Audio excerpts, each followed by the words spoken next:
Welcome to the Deep Dive. We sift through the noise to find the insights that matter, and today, well, we're diving into a really big one. It's a book that's genuinely shifted how people think about getting better, about change. James Clear's Atomic Habits, a blueprint for personal transformation. That's right. Published back on October 16th, 2018. It's definitely made its mark in, self-help, personal development, and productivity circles. Absolutely, it's become foundational for so many. And our mission here today really is to pull out the most useful, maybe even surprising insights from this guide. We want to help you understand how these tiny, almost invisible changes, when they're consistent, can lead to really remarkable results. Yeah, huge results in your own life. It's kind of like getting the inside track on your own behavior. Exactly. So maybe the place to start is that core idea Clear hits you with right away. You do not rise to the level of your goals, you fall to the level of your systems. That's quite a statement, isn't it? It really is. It kind of flips the script on how we usually think about achievement. Right. Focusing on systems, not just the finish line. What does that actually look like? Well, think about it. We're taught to set big goals, aim high. But Clear says, look, your results aren't really about your ambitions. They're about the processes you follow day in, day out. The daily grind, almost. Sort of, but in a structured way. And that word atomic is key. It means tiny, yes, but also fundamental, like the building blocks. No. Imagine just getting 1% better each day. Seems like nothing, right? Insignificant. But it compounds over weeks, months, years. It adds up to something massive. Success isn't this one big transformation.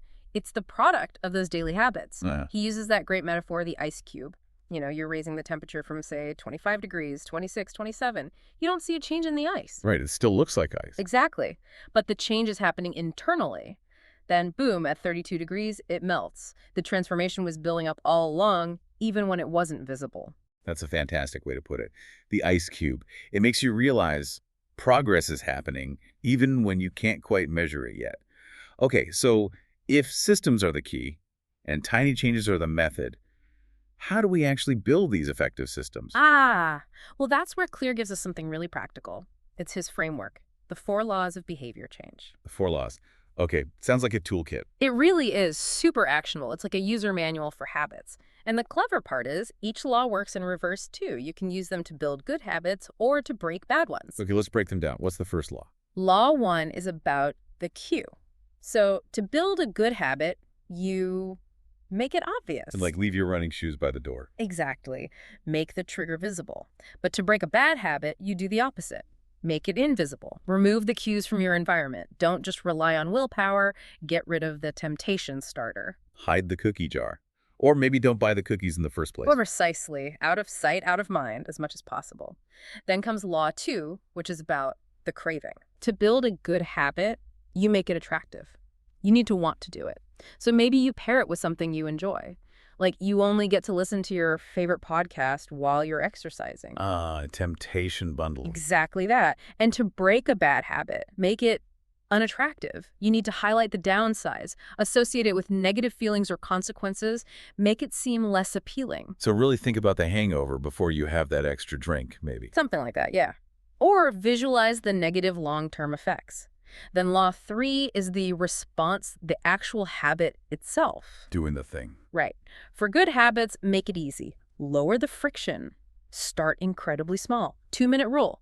Just do it for 2 minutes. Want to read more? Read 1 page. Make it almost impossible not to do it. You got it. And for bad habits, make it difficult. Right. Add friction. Put obstacles in the way. If you waste time on your phone, maybe delete the apps or put the phone in another room. Increase the effort required. Yes. And finally, Law 4 is the reward. This is crucial for making habits stick. The payoff. For good habits, make it satisfying. Give yourself an immediate reward. Your brain needs that positive feedback right away to know it was worthwhile. Track your progress. Give yourself a little pat on the back. So it feels good now, not just in the distant future. Exactly. Immediate reinforcement. And for bad habits, make it unsatisfying. There needs to be some kind of immediate cost or downside, maybe an accountability partner you have to report to, or a small penalty, something that makes it feel less good right after you do it. Wow, okay.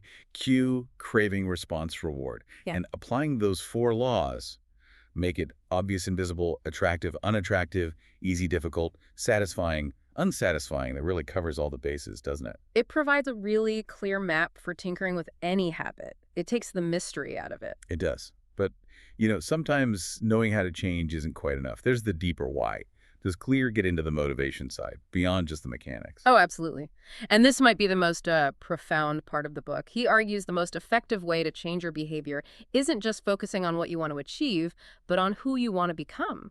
Identity-based habits. Exactly. He says every action you take is like casting a vote for the type of person you wish to be. A vote. I like that. Yeah.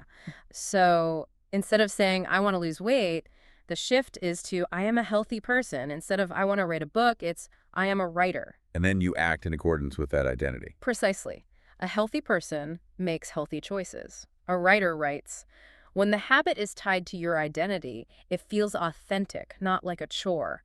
It becomes intrinsically motivating. That's what makes it sustainable long term. That makes so much sense. It's not just something you do, it's something you are. But what if you're just starting out? What if you don't quite believe you are that person yet? Well, that's where the actions come in. Those tiny votes doing the easy, obvious, attractive, satisfying habit, they start to build the evidence. Each time you do the thing, you're proving that identity to yourself. So the actions build the belief, which then reinforces the actions. It's a positive cycle. Exactly. And the book is full of really practical ways to cast those first votes to get that cycle started. All right, it's not just theory. He gives concrete strategies. What are some of the standouts? Oh, yeah, definitely.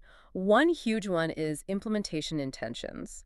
It sounds fancy, but it's just about being super specific. Okay. The formula is, I will behavior at time and location. So not just I'll work out more. It's I will do 20 push-ups at 7 a.m. in my living room. Removes all the ambiguity. You know exactly what, when, and where. No decision fatigue in the moment.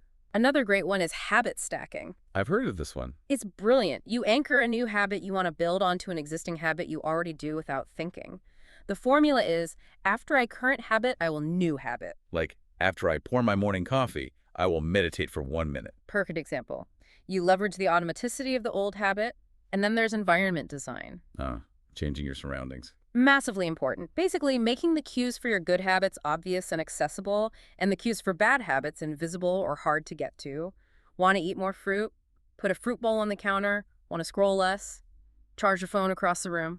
You're engineering your environment for success, essentially, making the good choice the easy choice. Exactly. It's about reducing reliance on pure willpower, which we know is finite. Okay, those are really solid, actionable things people can use today. And he doesn't stop there, right? There are more advanced tactics for keeping it going. Yeah, for making it stick long term. A big one is focusing on repetition over perfection. Just showing up, even imperfectly, is more important than doing it perfectly once in a while. Consistency is king. Don't break the chain. Right. He also talks a lot about tracking your habits. It provides proof of progress and is motivating and using accountability partners. Telling someone else can make a huge difference. Adds a bit of social pressure in a good way. Definitely. And finally, it comes back to that identity, developing resilience, knowing you'll slip up sometimes, but that doesn't make you a failure. You just get back on track because that's who you are now. You're a runner, you're a reader, whatever it is. It all ties together so neatly. So looking back at the whole book, why do you think Atomic Habits has struck such a chord? Why has it been so incredibly successful and resonated with so many? Well, I think first and foremost, it's just so incredibly practical. You read it and you immediately know what to do. The advice isn't vague, it's concrete steps. Easy to apply. Very easy to apply, and it's all grounded in solid behavioral psychology and science. It feels trustworthy, Plus, the principles apply everywhere. Work, health, learning, relationships. Yeah, it's versatile. Super versatile. And it works whether you're a total beginner to habit change or someone who's been trying for years.